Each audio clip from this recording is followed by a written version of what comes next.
nosso ministro, que tem um nome muito fácil de pronunciar, o ministro Paulo Teixeira, já chegou aqui. Ah, legal, vamos Ele lá. já está rindo aqui, que é um nome super fácil, gente. Ministro, boa noite. Boa noite.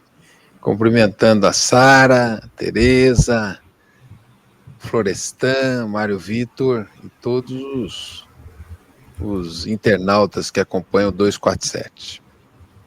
Boa noite, Paulo. Posso chamar de Paulo, né, ministro? A gente Por é amigo favor. há muitos anos. Há muitos anos. Prazer ter você aqui. Eu lembro de você, Florestan, na campanha de constituinte do teu pai. Trabalhava na Globo, era repórter. Você sabe que eles me puniram por conta disso, né? Eu lembro que você entrou na sala com uma pesquisa que mostrava o teu pai entre os eleitos. Poxa, faz tempo. Bons momentos. Mas vamos lá, né, ministro? Eu queria falar um pouco sobre a reforma agrária, né, os assentamentos. Essa é uma questão emblemática para o Brasil e eu sei que você tem números que a imprensa, de maneira geral, oculta, né? Você poderia fazer um balanço desses 2 anos aí em relação a esses assentamentos, o que foi feito, o que está projetado? Claro, quero te agradecer pela pergunta. Em primeiro lugar, que o tema da reforma agrária é um tema da história do Brasil. Toda vez que um presidente da República tentou fazer a reforma agrária, foi derrubado, não é? Foi assim com o Jango, foi assim com Lula, que foi preso, foi com a Dilma, que foi derrubada, o Getúlio também, no que diz respeito a todas as políticas que continuavam a abolição da escravatura, ele foi levado ao suicídio. Então, o tema da reforma agrária é um tema que muito disputado na sociedade brasileira, porque a terra é sinônimo de poder econômico e poder político. E é por isso que o tema da reforma agrária sempre sai da agenda quando a elite derruba um governo popular. E em 16, quando a Dilma foi derrubada, parou o programa de reforma agrária. O Temer parou o programa e o presidente inelegível, bilíngue, também parou a reforma agrária. O programa que ambos tiveram foi de estimular a violência no campo, armar o campo, principalmente o presidente bilíngue.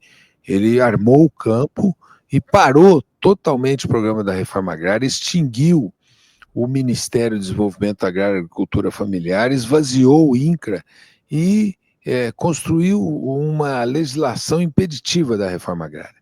Quando nós chegamos, o presidente Lula reconstruiu o Ministério do Desenvolvimento Agrário e de lá para cá nós estamos reconstruindo as políticas e estamos também fortalecendo o INCRA. Não é? O INCRA agora vai receber 700 servidores, criamos 2 diretorias, a diretoria de obtenção e a diretoria de quilombolas, e em 2023 não teve orçamento, em 2024 teve um orçamento muito modesto. E, portanto, quais são os números nossos, para chegar no cerne da tua pergunta? Nós já entregamos 15 mil famílias assentadas novas. Porque quando você discute reforma agrária, tem várias categorias, tem crédito fundiário, incorporação de assentamentos à Política Nacional de Reforma Agrária, regularização de lotes vazios e novos assentamentos, né? Então, quais são as metas nossas? As metas nossas são, o programa inteiro, são 320 mil famílias que serão incorporadas no programa de reforma agrária. E quantos novos assentamentos? 60 mil. Aí você me pergunta, bom, 60 mil é muito ou pouco, não é? Nós cadastramos 120 mil famílias acampadas no Brasil. Então, se em 4 anos a gente assentar 60 mil, a gente resolve metade da demanda por reforma agrária no Brasil. Tem 120 mil assentados, nós vamos assentar 120 mil acampados, nós vamos assentar 60 mil, metade. Aí você me pergunta, Isso é pouco ou muito? No auge do programa de reforma agrária do presidente Lula, ele assentou de 2003 a 2007, 60 mil. E de 2007 a 2010, mais 60 mil. Portanto, nós estamos com as mesmas metas do governo Lula 1 e do governo Lula 2. E são os maiores índices de reforma agrária do Brasil, né? A justiça seja feita, teve um grande número também no governo Fernando Henrique. Bom, sendo assim, a nossa meta é de 326 mil famílias incorporadas, 60 mil famílias que serão assentadas. Dessas 60 mil famílias, esse ano a gente tem que assentar, nós temos que assentar 29 mil famílias, 30 mil famílias.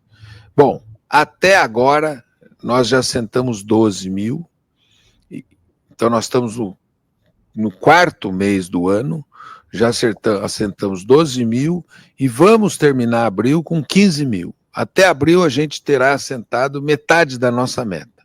E temos mais 8 meses para assentar os outros 15 mil, tá certo?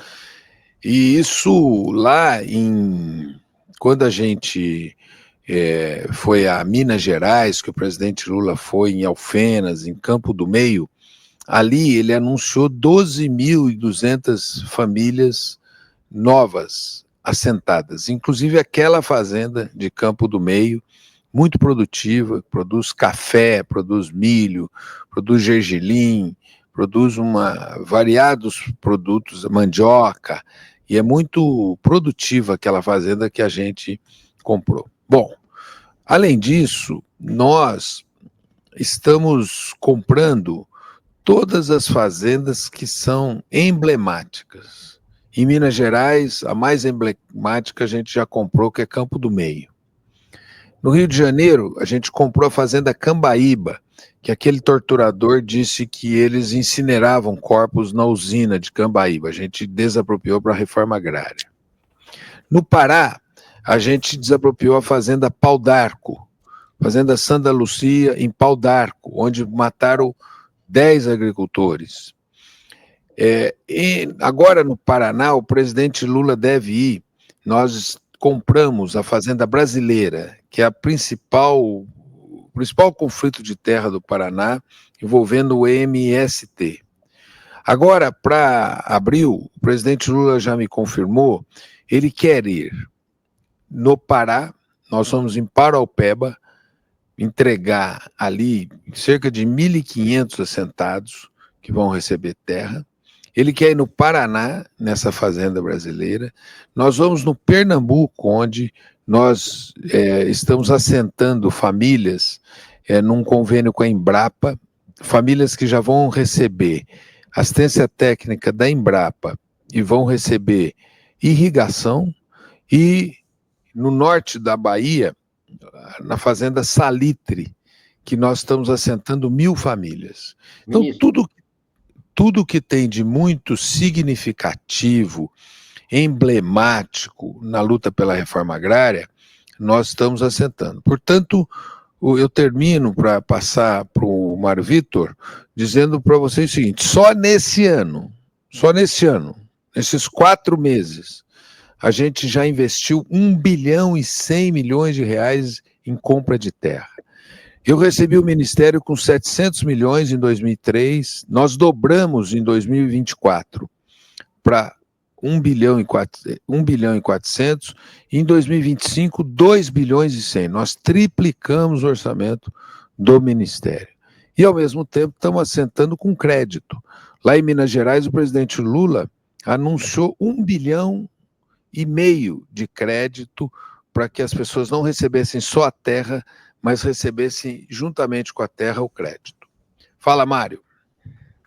Parabéns por essa virada histórica, que, afinal, estamos presenciando, testemunhando nessa questão tão complexa como da reforma agrária. Parabéns por ter mobilizado esses recursos. Eu queria fazer uma outra pergunta que tem a ver com isso, mas não é exatamente sobre isso, que é sobre o preço dos alimentos. Ministro, vai baixar o preço dos alimentos? Eles vão deixar de ser ao que parece, uma espécie de fragilidade do governo junto à população?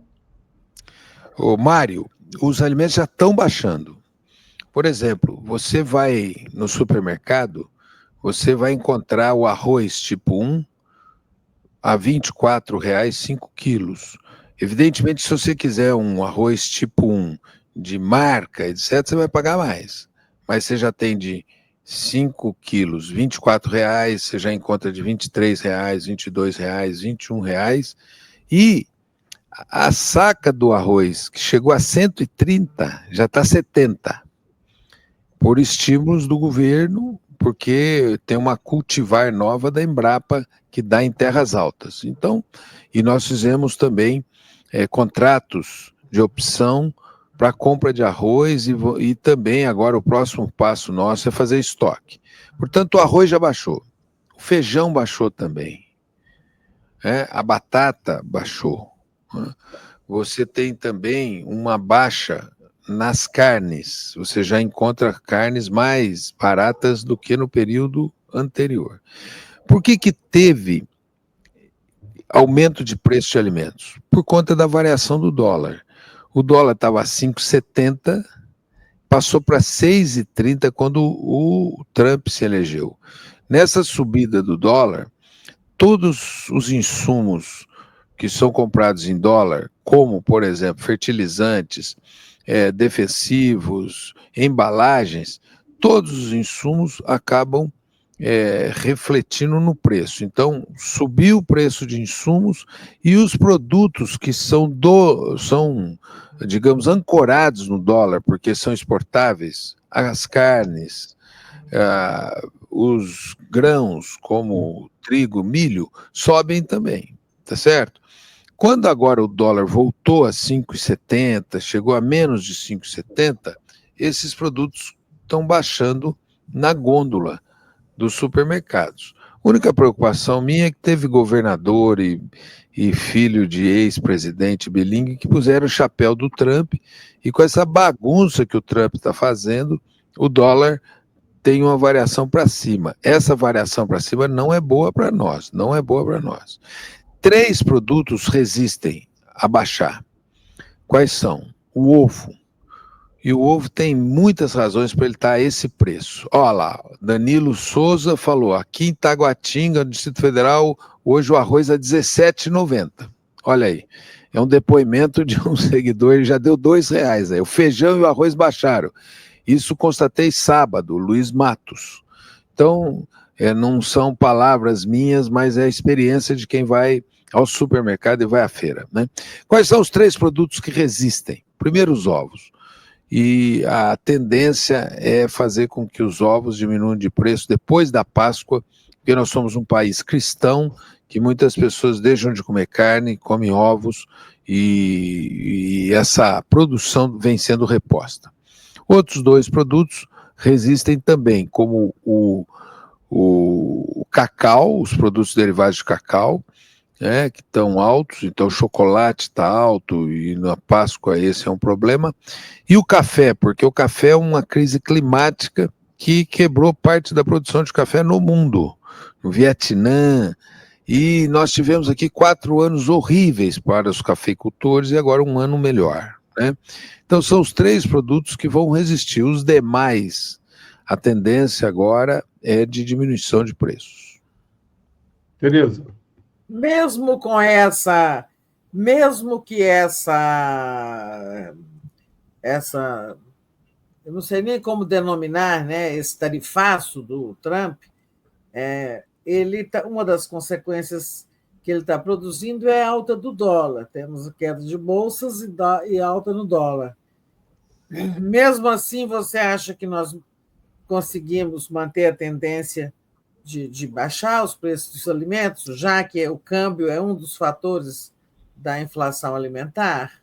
Olha, Tereza, até agora a tendência é de baixar. Agora, com o câmbio subindo, isso é problemático para o Brasil. Aí tem um perigo, que nós vamos ter que monitorar esse perigo e ver o que fazer diante dele. Até agora a tendência era carne baixando, superprodução, arroz, feijão. Nós temos uma superprodução no Brasil. Estima-se que serão 327 milhões de toneladas de grãos no Brasil. Então, isso mostra que o problema nosso não está no campo. Tá certo, não? E o câmbio é o que é perigoso para a gente. Enfim, eu espero que a gente estabilize o câmbio e possa, inclusive no começo dessa guerra comercial, o câmbio veio melhorando, o que ajuda muito na produção de alimentos. Agora, com essa, essa desorganização geral que o Trump promoveu, se o câmbio, se o dólar se fortalecer, não é bom para o tema da inflação de alimentos.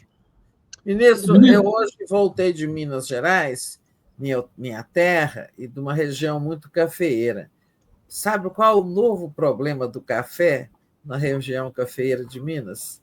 Os ladrões que vão à noite e colhem o café nas lavouras antes dos fazendeiros fazer as colheitas, sabe?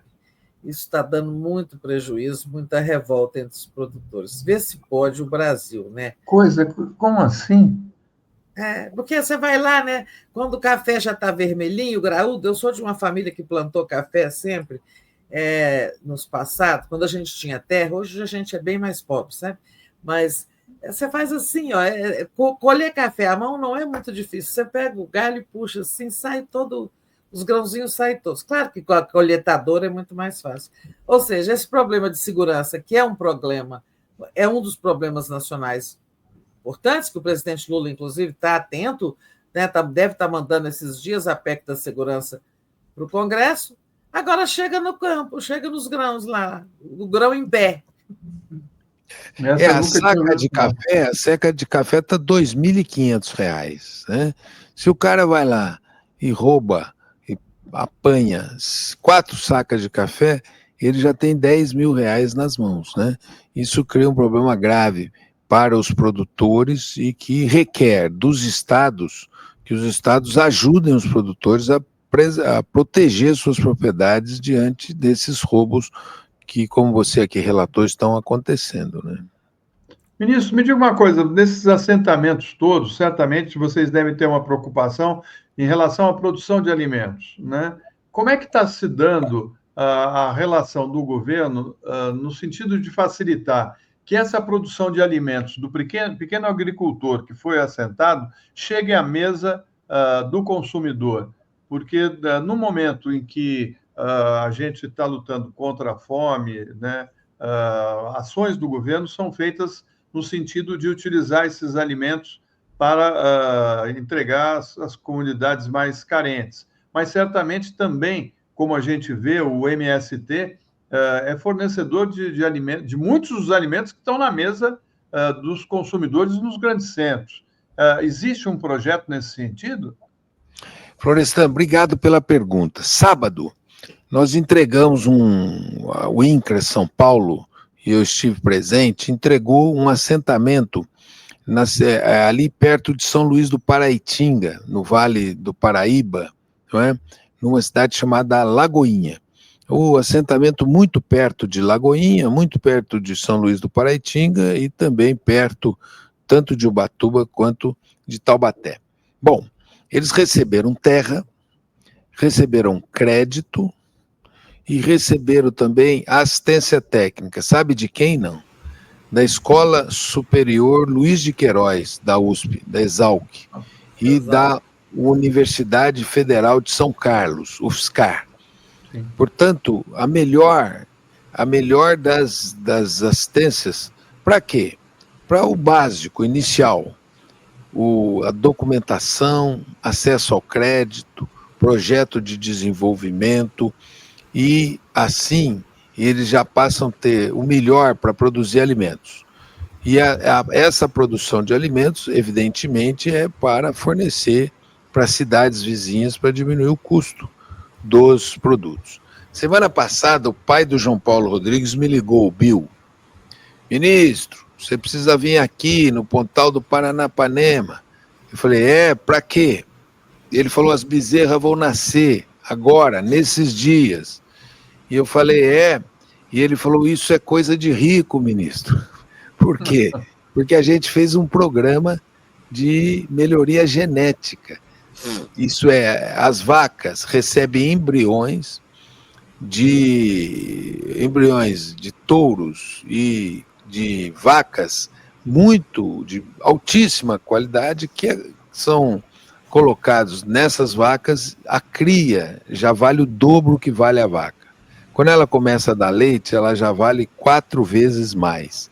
E ela vai dar 3 ou 4 vezes mais leite do que aquela vaca original. Então nós estamos fazendo programas de fazer com que esses assentamentos, Florestan, tenham as melhores tecnologias, agroecologia, para a produção de alimentos saudáveis e orgânicos, e também que eles tenham um acesso às altas tecnologias e máquinas disponíveis hoje para todos os agricultores no Brasil. Quando você leva Luiz de Queiroz lá, né, é você meio que dizer, ó, aqui nós queremos que o que está mais avançado ofereça benefícios para os assentados que estão iniciando as suas vidas, né? E esse programa é muito interessante, que é um programa chamado Proflorest. Até o presidente Lula não gosta desse nome, ele pediu, arruma outro nome para esse programa, é muito difícil, que é uma espécie de uma assistência que a universidade dá aos assentamentos.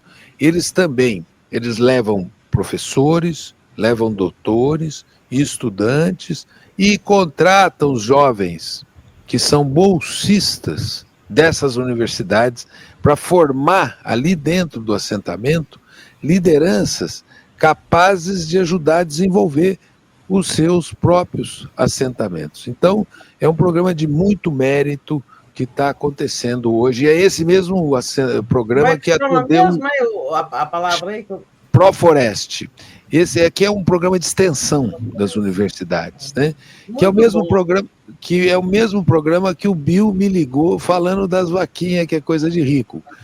Quem fez a melhoria genética foi a Universidade Federal de São Carlos, os professores Joelson e Alberto, que melhoraram a genética de uma vaca que é o chamado, a espécie é o girleiteiro, né, girolando, né?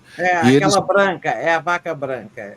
E ela tem grande adaptação a climas quentes, ela também tem resistência a carrapatos, então é um tipo muito específico que nós temos e muito rico em termos genéticos. E a genética, você sabe quanto custa um embrião? R$ 2.500. Quer dizer, não é um caro para você fazer um programa em escala.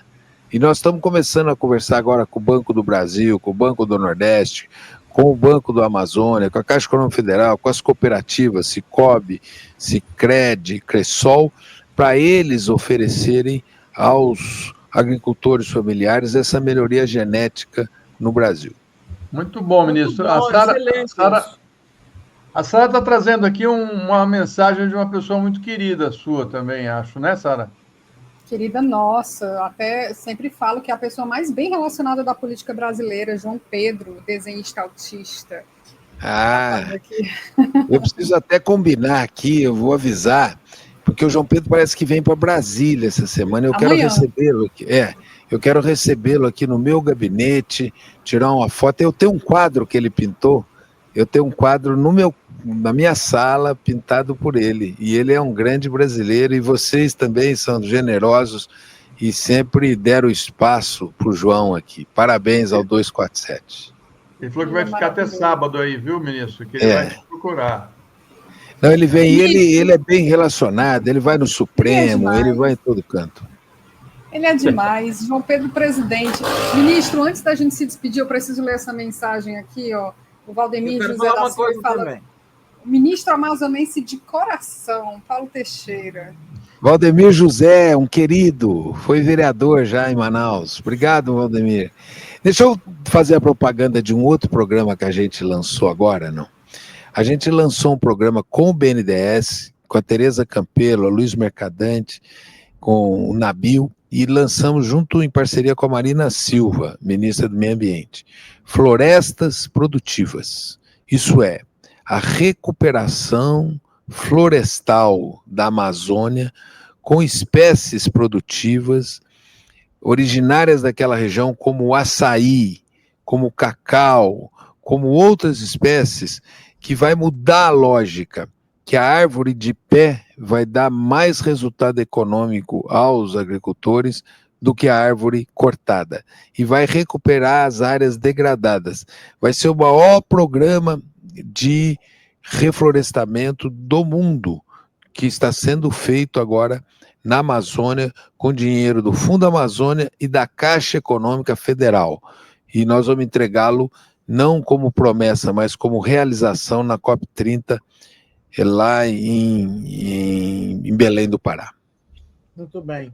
Muito bom. Valeu, ministro. Obrigadíssimo, ministro. Esperamos que você volte outras vezes aqui. Sim, importante, ministro. Importante voltar para falar do futuro, do seu futuro político também, e outras coisas, estoques, a gente não falou. Volta aí. Então, estoque é o seguinte, nós vamos fazer estoque agora de arroz. Não, agora o tempo acabou, ministro, na próxima programa. Um abraço grande, e assim que vocês me convidarem novamente, eu estarei de volta. Muito obrigado, Florestan, Mário Alberto, Tereza, Andréia, Sara e todos os que seguem o 247, que é um grande jornal do Brasil. Obrigado.